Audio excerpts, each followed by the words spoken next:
Valérie, à Cannes.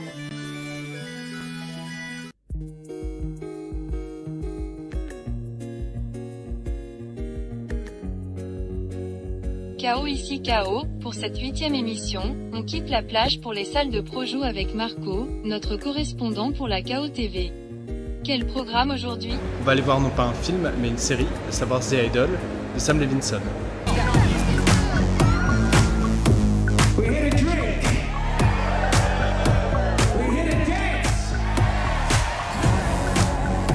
Not the best job in the world. You should be having way more fun. And I just wanna dance with you.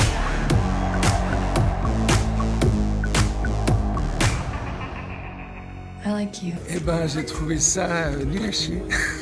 Vaincre et voilà, mal joué. Les rôles secondaires sont plutôt bien trouvés. Il y a des belles scènes, notamment avec Suzanne Hasson qu'on retrouve après Red Rocket, qui en une scène de 2 minutes en voit bien plus que la majorité du casting. C'est surtout racoleur, du cul bon marché, assez facile et assez long surtout, très très long et redondant. I was expecting more visuals like Euphoria and it was not as beautiful. Ok, alors retournons en compétition avec Club Zero, de Jessica Hausner, où un groupuscule de lycéens apprennent sous la houlette d'une gourou à mieux se nourrir, pour respecter l'environnement.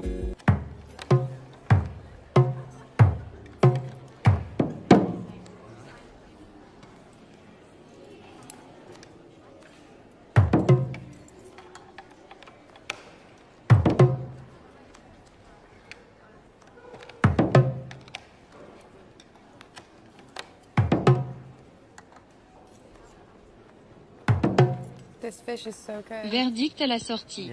I thought it was a strong movie. I personally didn't love it. Atypique, très bien réalisé. Et dès le début, en fait, on sent que quelque chose cloche. Et au fur et à mesure, on a toutes les étapes de l'embrigadement sectaire.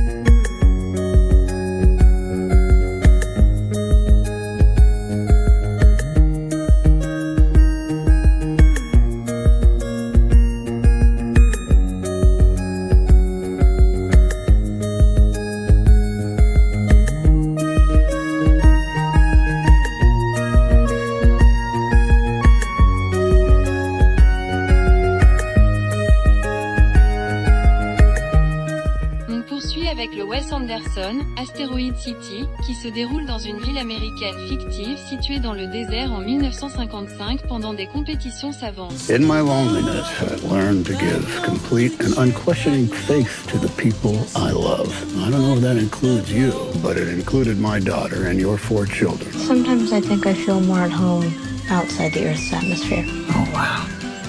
Me too. They're strange, aren't they? They're children. Compared to normal people. Yes, that's correct. It's true. Avis très à chaud. L'image est très belle, la réalisation est très cool aussi. Les couleurs, l'image et beaucoup de personnages. Le film, c'est comme une série des images. Faisons un petit tour désormais vers la quinzaine des cinéastes au Botieros à rendez-vous avec la réalisatrice Julia Kowalski et l'actrice Maria Vrobel pour parler d'un moyen-métrage étranger. KO. J'ai vu Le visage du diable, c'est l'histoire de Maïka qui va rencontrer un prêtre exorciste au fin fond de la Pologne de nos jours et qui va vivre des trucs complètement dingues.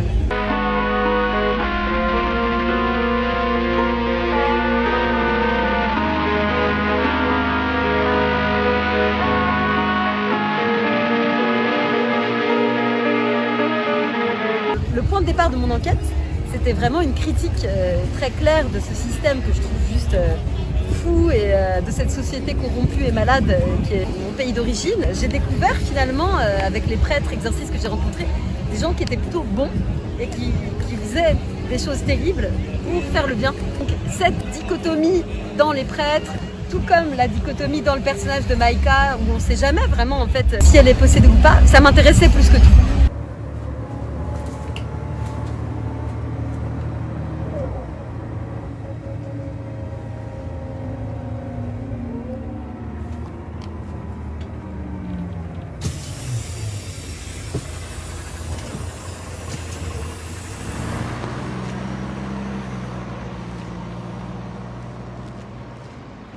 j'avais envie de faire un film viscéral, vivant, où tout bouge, tout gigote, autant le grain de la peau que la boue, les flaques. C'est vivant et c'est constamment en ébullition. Et ça retranscrit super bien, je pense, ce qui se passe dans la tête de cette jeune fille dans le film. I oddaję się Tobie, Panie Jezu, teraz i na wieki. Imię Twoje wybaczam wszystkim tym, co uczynili. Ce film, il s'est fait très rapidement, écrit, financé, tourné, monté et diffusé en 6 mois. En fait, le tournage, on a commencé le 4 janvier. Début mars, on savait déjà qu'on était à Cannes en sortie de montage image.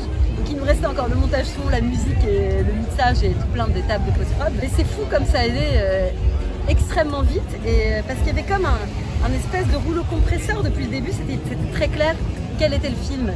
C'est comme si on avait été guidé par une espèce d'esprit qui nous possède tous. Sans transition, l'instant red carpet avant une surprise.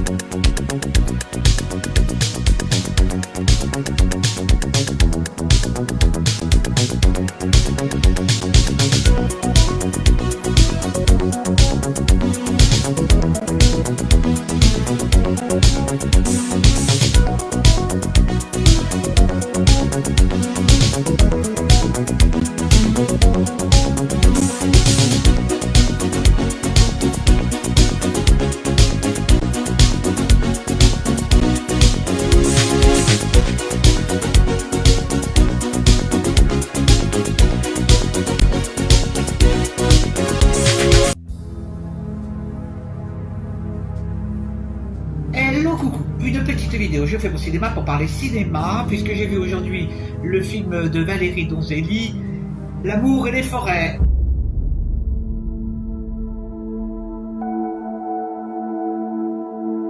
J'étais folle de lui. Eh bien oui, je parle fort, parce que je suis heureux et j'ai envie de le crier. Il était d'une tendresse infinie. Oh, je t'aime. J'aime tout. Moi aussi. Pardon, excusez-moi.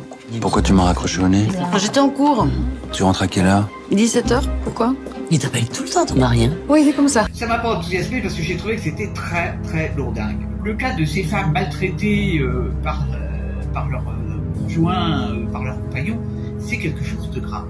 De grave, ça existe, on entend des cas très souvent, quelquefois ça termine extrêmement mal d'ailleurs. La seule chose, il faut que la réalisation soit crédible.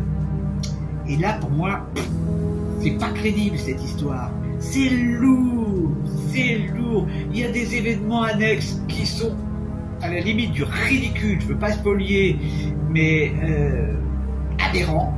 Je n'ai pas éprouvé de la moindre empathie pour cette femme, parce que c'est mal foutu ce film. Il y a quelque chose qui manque, je ne sais pas quoi. Moi, ça m'a pas plu. Voilà, vous aurez pu comprendre, ce film ne m'a pas plu.